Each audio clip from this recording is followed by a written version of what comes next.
Hello and welcome to Alta Live. For those regulars, you'll know it takes a second for our audience to fill into the Zoom room.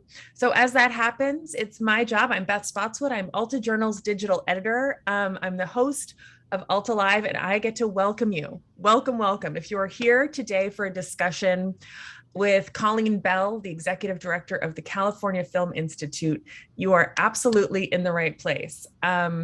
If you're anything like me, you're a film lover and a California lover.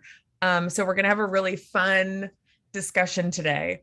A little bit about Colleen while I welcome you. I hope we'll have time to talk a little bit about it. She has one of the most diverse and interesting resumes I have ever seen, where we go from soap operas to Hungary to Budapest and Hungary Colleen was appointed as the executive director of the California Film Commission by Governor Gavin Newsom. In that job, she oversees the state's efforts to facilitate motion picture, television, and commercial production while working with all levels of state and local government to promote California as a production locale. So today we're going to talk about what spots in California double for movie locations set all over the world and presumably in outer space. How does the Golden State find ways to lure big film and television productions to film here, even if sometimes we're more expensive? And I really want to know what Colleen thinks and what you think. What movies get the state right? What movies set in California totally nail it? Some brief housekeeping. Alta Live is the digital interview series we do here at Alta Journal. If you are unfamiliar with Alta, we are an award-winning quarterly focused on California and the West. In fact, the work that Colleen and her team are doing were featured in this issue. Our current issue is focused on Hollywood. And so if you like what we do here today and want to check out more of what we do, we have a California book club. Upcoming guests include Karen Tay Yamashita's iHotel. Michael Connolly is our April guest. His Bosch series is an LA set show. So anyway, please do check us out. Also for your Alta Live regulars, guess what? We're now offering a discount on Alta Journal memberships for Alta Live attendees. So I will share a link to that in the comments. There's a Q&A button at the bottom of the screen to ask any questions for Colleen. We'll chat for about 30 minutes and get to as many of those questions as we can. This interview will be recorded and posted to altaonline.com later today. We will send you a link to that in an email this afternoon, as well as links to anything Bosch is a great love letter to LA, agreed. And we will shoot that to you later today. So let's get the chat started. Please let us know where you're tuning in from. I see Pasadena, Glendale. I'm up in Novato, California, just north of San Francisco. Colleen, where are you? Hi, Beth. Thanks for having me on. Welcome. I am here in my office at the corner of Hollywood Boulevard and La Brea, overlooking the beautiful Hollywood sign right out my window. I gotta say, I don't think that we've ever had someone with the seal of California in their office on Alta Live. It is the most California thing. You've got the flag, the seal, the Hollywood sign apparently right out your window. It's fabulous. So welcome to all of you. It's great to see downtown San Francisco, Will Hurst, my boss. Hi, Menlo Park, another Novato. Anyway, welcome everyone. Colleen, could you just give us the Cliff Notes version of what the California Film Commission's role is in keeping film, television, and commercial production within the Golden State? Sure. So again, I'm the executive director of the California Film Commission, and we are under the umbrella of the Governor's Office of Business and Economic Development. So basically what my job is, I want to keep film production here in California, create jobs and revenue for the state. I'm constantly looking for ways to maintain our lead and improve our competitiveness. There's a lot of competition out there from other jurisdictions who are trying to lure production away from California and start up their own operations. So basically my job is tasked with doing absolutely everything that we can to keep production here in the state. We also administer the California Film and TV Tax Credit Program. We have a large locations library. We are responsible for issuing permits for all state-run facilities and lands, locations. And we have a wonderful group of individuals, of experts. We work on location and logistical assistance for all productions, whatever it is that they need. We serve as the liaison between all series of levels of government. So municipal, county, and also federal government. We would be considered sort of the intermediary for all of that. We also have a very kind of robust career readiness program and a pilot skills training program that seeks to identify individuals in underrepresented areas here in the state for training for these important high wage production jobs. So presumably that's the reason that it's important for me as a Californian, the reason it's important for you to get these movies and TV shows and commercials to be filmed in the state is because of the revenue and the jobs, presumably, that they provide.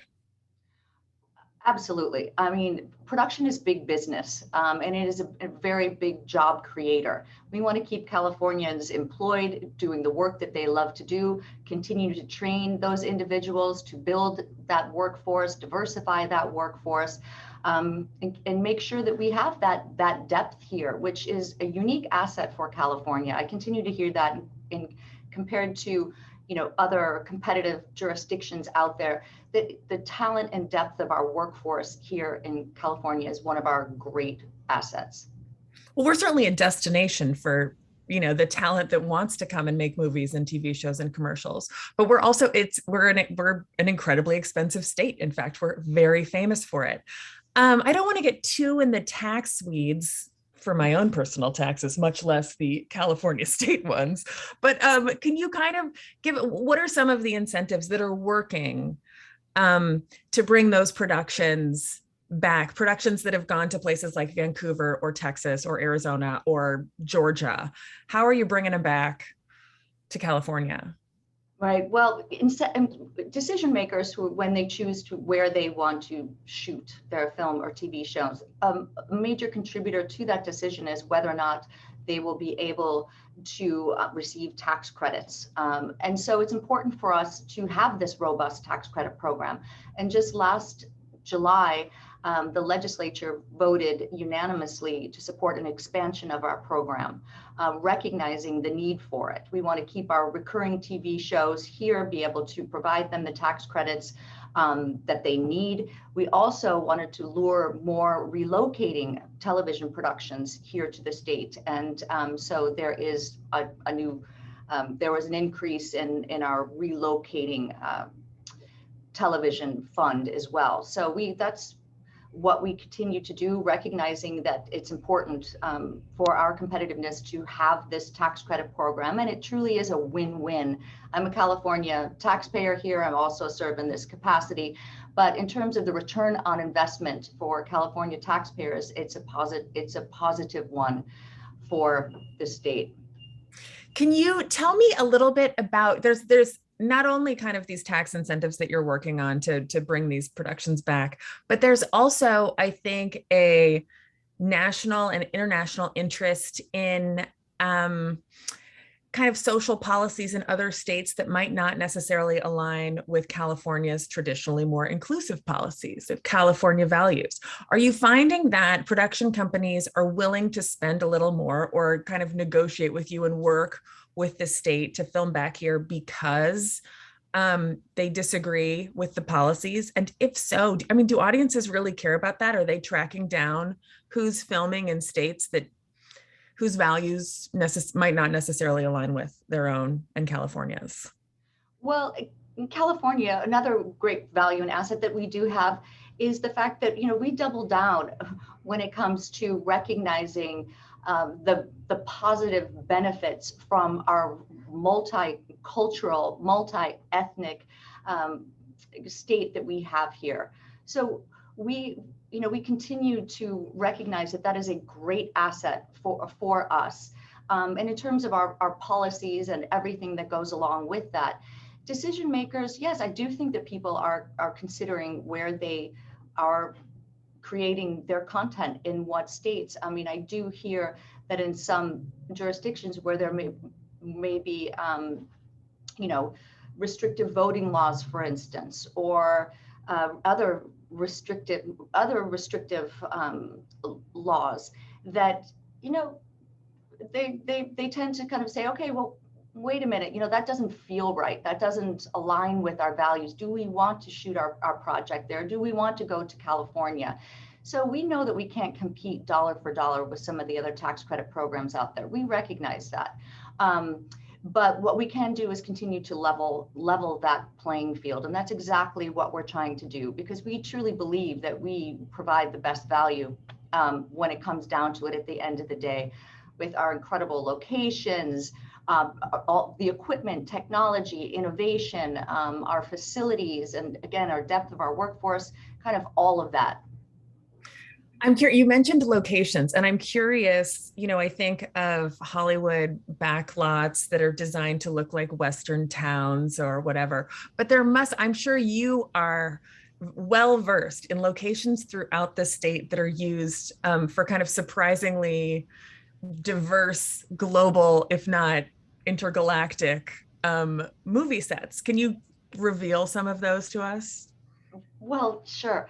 I mean, our range is extraordinary. You think about the topography of California. I mean, you have deserts, you have oceans, you've got redwoods, and it's all, we've got small town America. You have marinas, you have cities. So you've got the cityscape.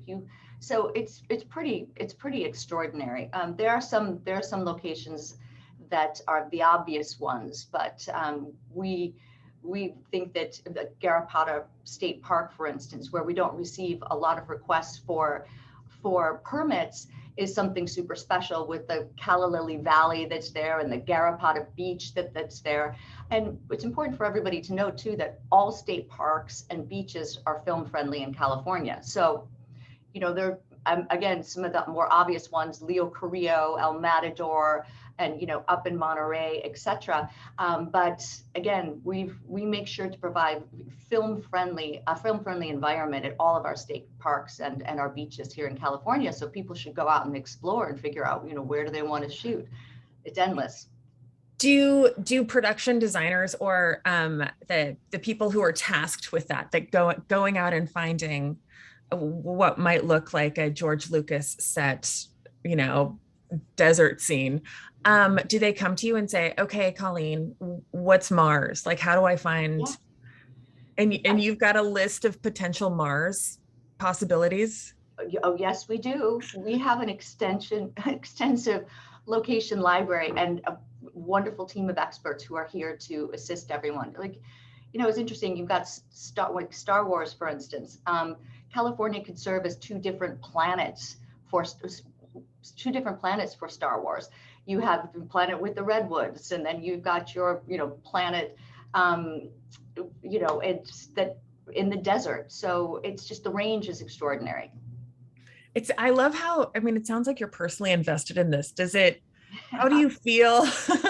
as well you should be. You're great at your job. How does it feel when you see a movie that's meant to be set in California and is clearly filmed elsewhere? Oh, it's just so upsetting. Yes. Well, it is. But, you know, hey, again, we understand. I mean, this is, we understand that there are budgets to consider. We understand that. So, you know, it's our job to make sure that we have offerings and create a competitive environment so that people will stay here. Recently, we had, you know, again, our film and TV tax credit program was very robust, but sadly, we have to turn away qualified projects sometimes. We do, because we don't have enough money. You have other states that will be uncapped, for instance. We are capped. So occasionally that happens. And we did have one project, unfortunately, that was meant to be, Los Angeles was sort of a character in the movie. It was meant to be set in Los Angeles, and they went and shot that film in Vancouver. But which brings back the point where, you know, just good job with the legislature expanding our program, so that, you know, hopefully at some point we won't have to turn away projects like that and have to tell a story like the one that I've just told you. Well, no, explain to me, perhaps I'm not getting it, but why, what's the cap? Like, why would you have to turn them away? It just, Well, their budget was exceeded, or? we have a finite amount of money. We have different buckets. So we've got, you know, our features, we've got features, a non-independent, independent bucket. We have a relocating, a recurring. And so we have a certain amount of money in each of those buckets that we have the ability to allocate. And then it's done. We only have that much. Some other jurisdictions have complete uncapped. So as projects come in that are qualified, they just keep taking them and taking them and taking them. But we don't. But I'm, you know, I believe in the efficacy of our program. It's very transparent. It's based on a jobs ratio and qualified spend. I mean, what we're trying to do here, again, jobs ratio, trying to create jobs, sustain jobs here in California, and you know, promote economic growth here for the state. Can I ask a little bit, just because I'm fascinated by part of your kind of past professional history? You, for years and years, worked in soap operas. And one of your kind of roles eventually was to bring current events to important events, perhaps, you know, social events, and work them into the storylines of The Bold and the Beautiful. Can you tell me a little bit about your work in soap operas and how you landed there? Yeah, absolutely. Well, I studied economics and international relations in college, and then I worked on Capitol Hill, and I didn't expect to find my way into entertainment production, but I did, which was terrific. But I brought with me sort of this strong burning desires. I think it's part of my DNA, that sort of activism in me, the true need to have some sort of positive impact on the human condition and humanity. And so at the soap opera, you know, we realized that this is before cable, this is before the internet, this is before streaming. Everything is that we were in 110 countries around the world. We had over, 150 million people watching the show daily, 5 days a week. I mean, what an audience to be able to have some sort of impact on, you know, building social cohesion and informing people and doing it in an entertaining way. So yes, we told a lot of stories. I mean, one in particular was we recognized we had so many viewers in Africa, and a percentage of those viewers were illiterate, so they couldn't read the HIV prevention, you know, pamphlets or billboards. And so anyhow, Brad Bell, the head writer of the show, set out to write this extraordinary 3-month story arc. You know Brad Bell. We should acknowledge that you know Brad Bell. Yes, awfully I do. Well. Yes, I do. Yes, I do. That would be my husband.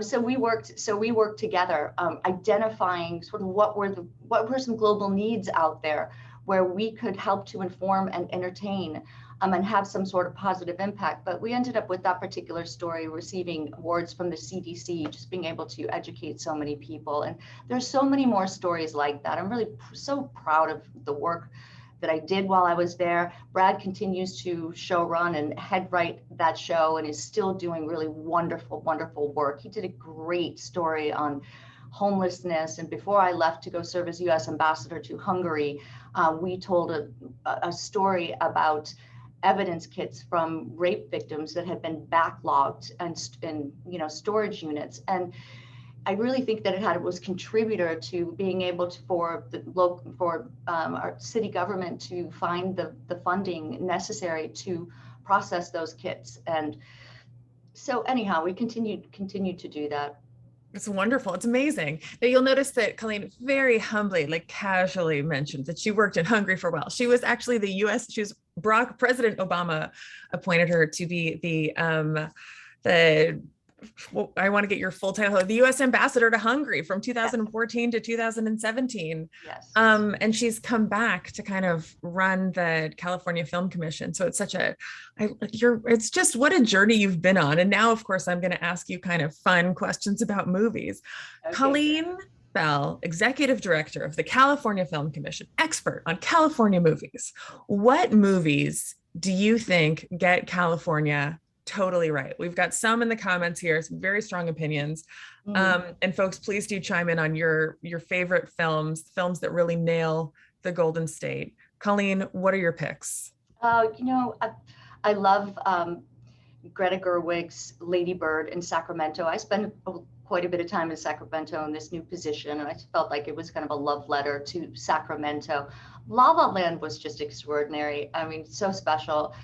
Once Upon a Time in Hollywood, I mean, that was amazing. I actually had my own magical movie moment because it was a project in our film and TV tax credit program, but it was a Sunday and I was stopped at the corner of Wilshire, sort of in Westwood, and there was a law enforcement officer who had stopped all of us, and the next thing you know, all those 70 cars come rolling and rolling and rolling by, and it was magic. I mean, it's just incredible.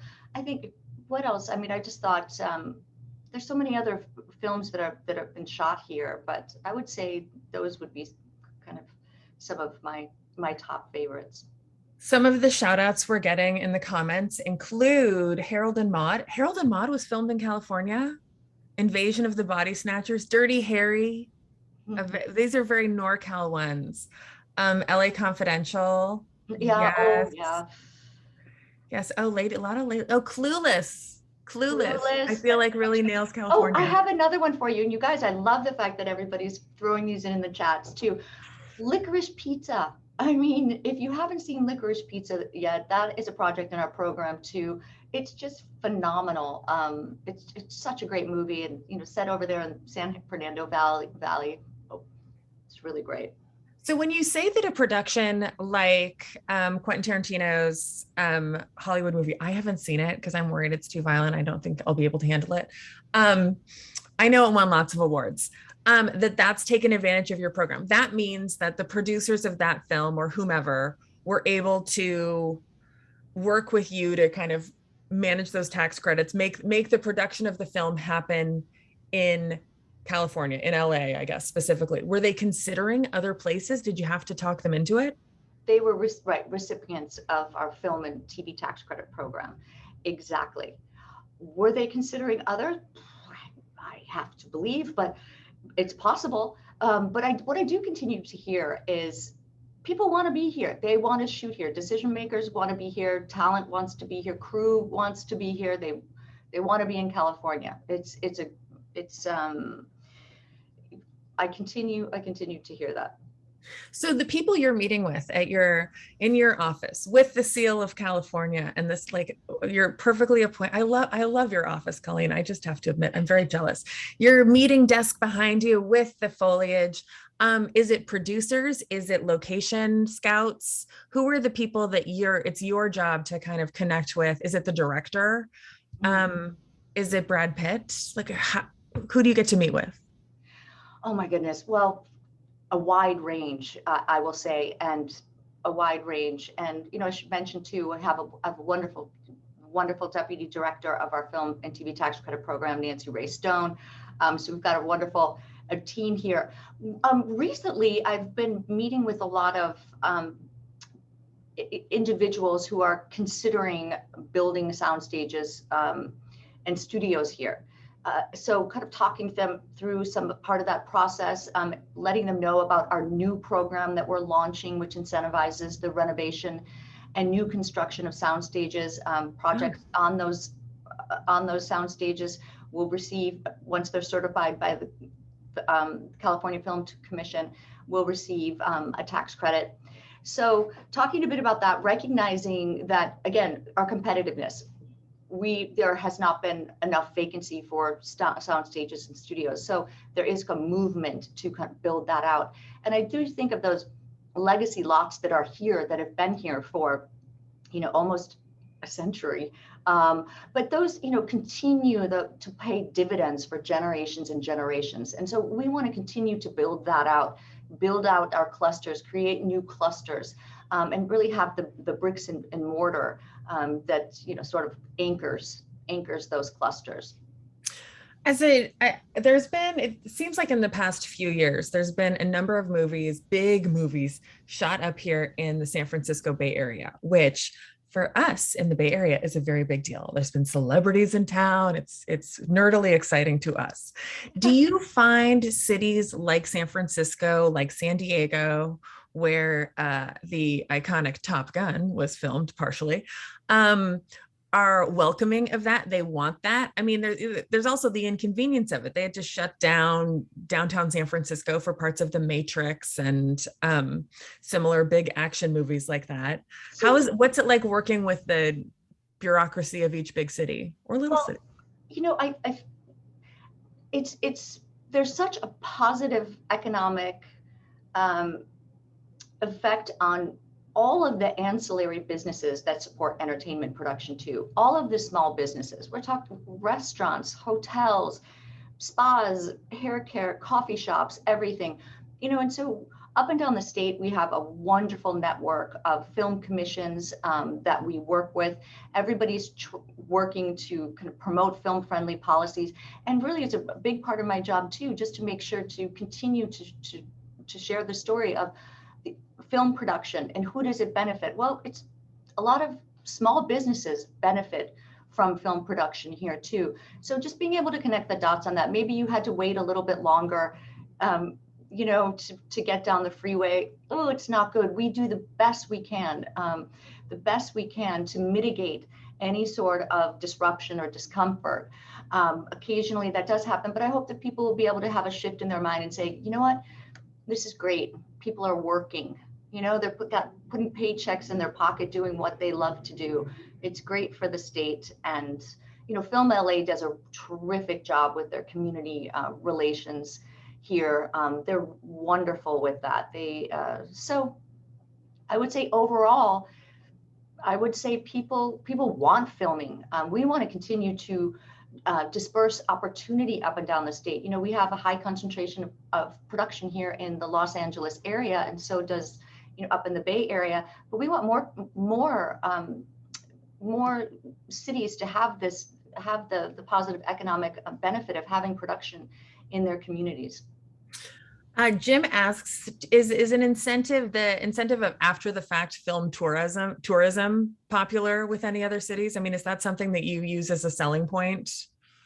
Well, I'm so happy that you bring up film tourism, because tourism is California's #1 largest export. And in terms of filming here and film tourism in California, you've got a lot of film tourism. I mean, people want to see where their favorite movie was shot or TV was shot. I mean, and that has a positive effect on, again, the businesses, the small businesses where people are traveling to those cities or locations.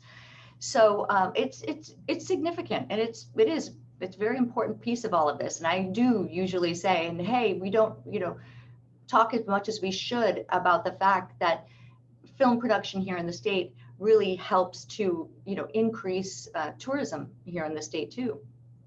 Is there anything that you encourage towns and cities throughout California to do that aren't as big as San Francisco or the Bay Area or San Diego or Sacramento even to do to encourage filming in their state? Do you try and partner with Humboldt or Eureka or Ukiah or Bakersfield to kind of encourage them to welcome filmmakers?